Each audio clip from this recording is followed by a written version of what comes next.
I do not remember when I discovered my first love, but I do remember the time I first vocalized it.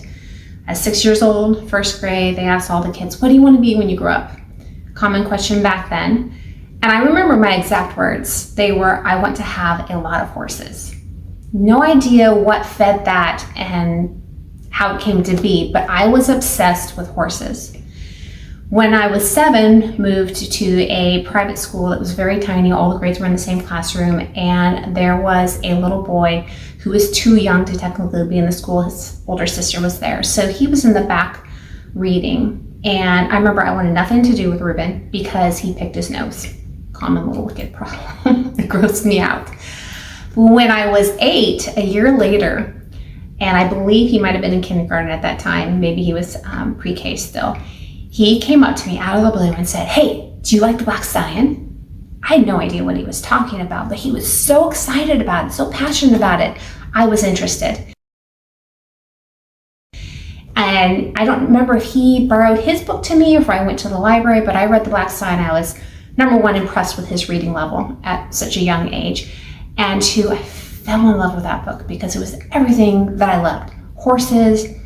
There was a kid in there who was able to be himself and to be with the animal that he loved without any adult interference for a good period of time. And then when there was adult interference, he was able to slowly overcome that. And that's what it was all about to me, because I was constantly wanting to be around animals and shot down all the time. Allergies with my parents and their rules, I wasn't allowed to bring anything home, though I tried. I even tried to bring home grasshoppers, anything I could get my hands on. So to have my own animal, especially an animal as majestic and amazing as a Black Stallion, would have been incredible. And so that filled my mind at all times and fueled my imagination. And thankfully, Reuben was willing to play with me because he was too young to be like, oh, you're a girl. He didn't care. And I didn't really click with any of the girls, didn't want to play their jump rope games or hopscotch or sit around and talk during recess. Let's move, let's do something. So we pretended we were horses. He let me be the Black Stallion because I was older and probably bullied him about it. He pretended he was Flame, which is hilarious because neither one of us were runners. We could not run to save our lives, and we had to do the presidential physical fitness at one point. The only thing that got me through that was pretending I was a horse because I was just dying at the end. We were dead last. But those were the best days of my childhood by far. I absolutely loved every chance we could go out in races and pretend we were horses. And yeah, there were times that we got tired of it and pretend we were dinosaurs or had sword fights instead, but those were the days. Just loved it, and lasted till I was 10, I believe. And after that, I read more horse stories, any horse stories that I could get my hands on. And there was another story that was very pivotal, and my son just checked it out from the library. I insisted that this be on his reading list because it, along with the Black Stallion, really formed who I was and who I became throughout my life. Black Beauty. Now, if you've read this, you know that it's not the happiest of books. However, what it does to your core values, your morals, is critical. So I highly recommend that book. And yes, I absolutely still recommend the Black Stallion. My son's into How to Train Your Dragon, and part of the first movie was modeled after the Black Stallion, which was really cool.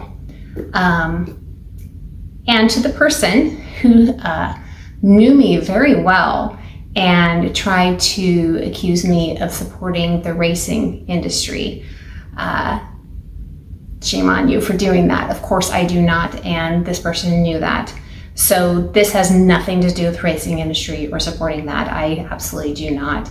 I have fought for any animal within my proximity and their rights for as long as I've been alive.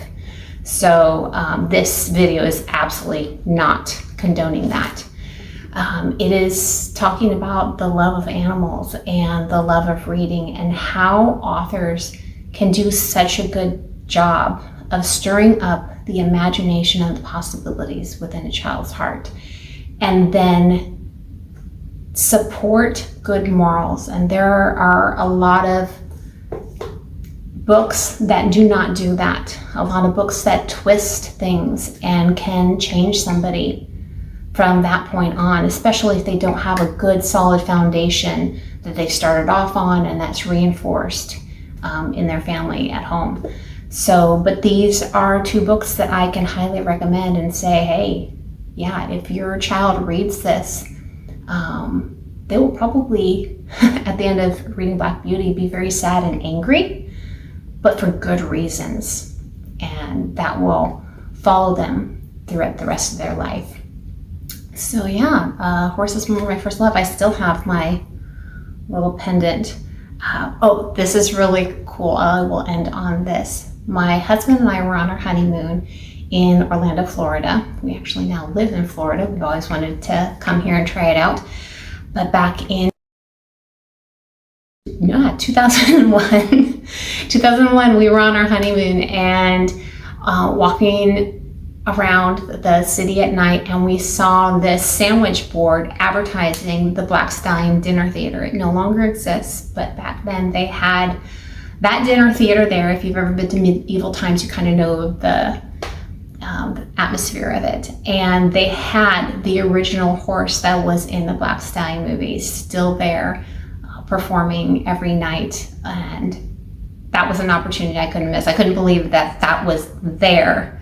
And I was there at that time. It was definitely meant to be. So that was a wonderful experience to go there and see those horses and see how well they were cared for and enjoy that time. But yeah, that was the magical part of my growing up. I still do not have a horse to this day. I think about it and the time is not right, but I can do so many other things with my love of animals in the meantime. And so the time is not wasted.